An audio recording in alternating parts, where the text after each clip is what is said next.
Failure is an option here. If things are not failing, you are not innovating enough.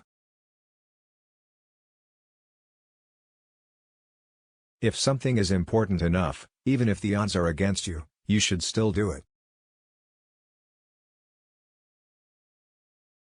Patience is a virtue, and I'm learning patience. It's a tough lesson.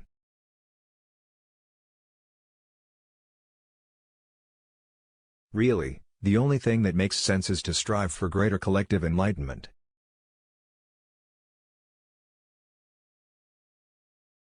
The first step is to establish that something is possible, then, probability will occur. For me, it was never about money, but solving problems for the future of humanity.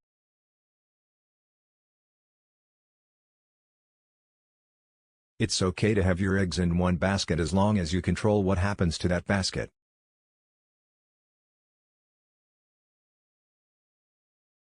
Persistence is very important. You should not give up unless you are forced to give up.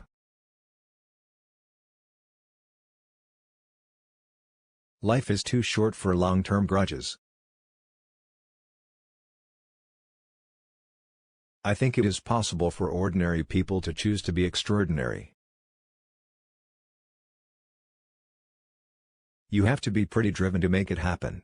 Otherwise, you will just make yourself miserable. Starting and growing a business is as much about the innovation, drive and determination of the people who do it as it is about the product they sell.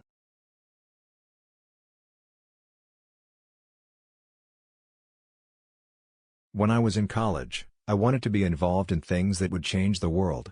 Now I am.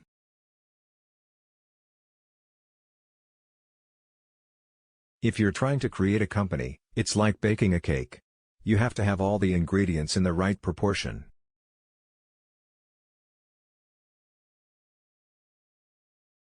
I wouldn't say I have a lack of fear. In fact, I'd like my fear emotion to be less because it's very distracting and fries my nervous system.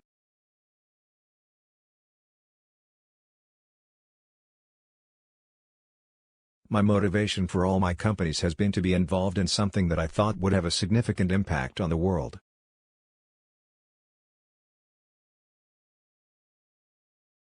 My biggest mistake is probably weighing too much on someone's talent and not someone's personality.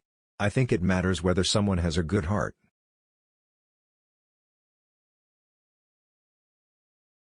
You shouldn't do things differently just because they're different. They need to be better. I think life on Earth must be about more than just solving problems. It's got to be something inspiring, even if it is vicarious.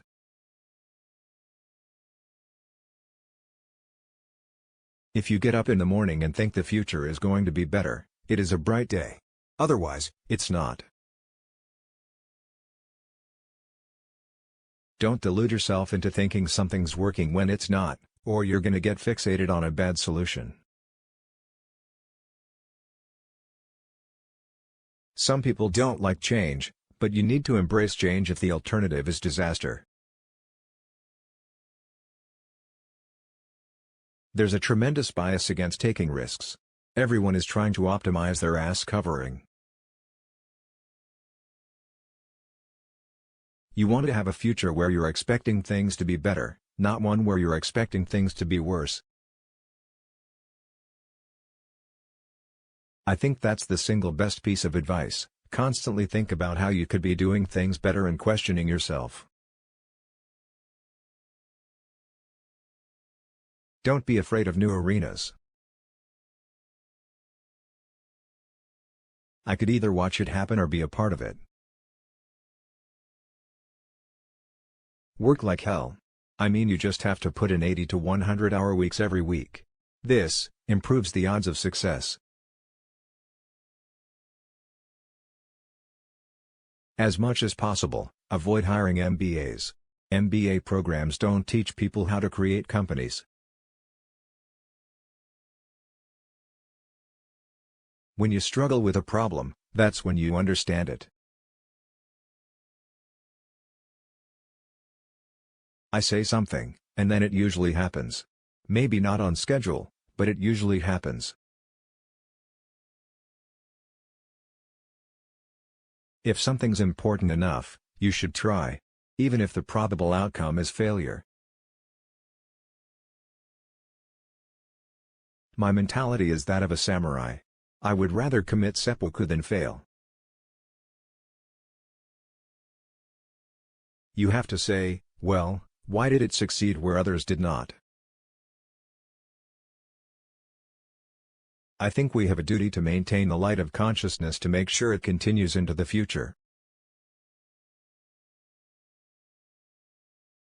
The tough thing is figuring out what questions to ask, but, once you do that, the rest is really easy.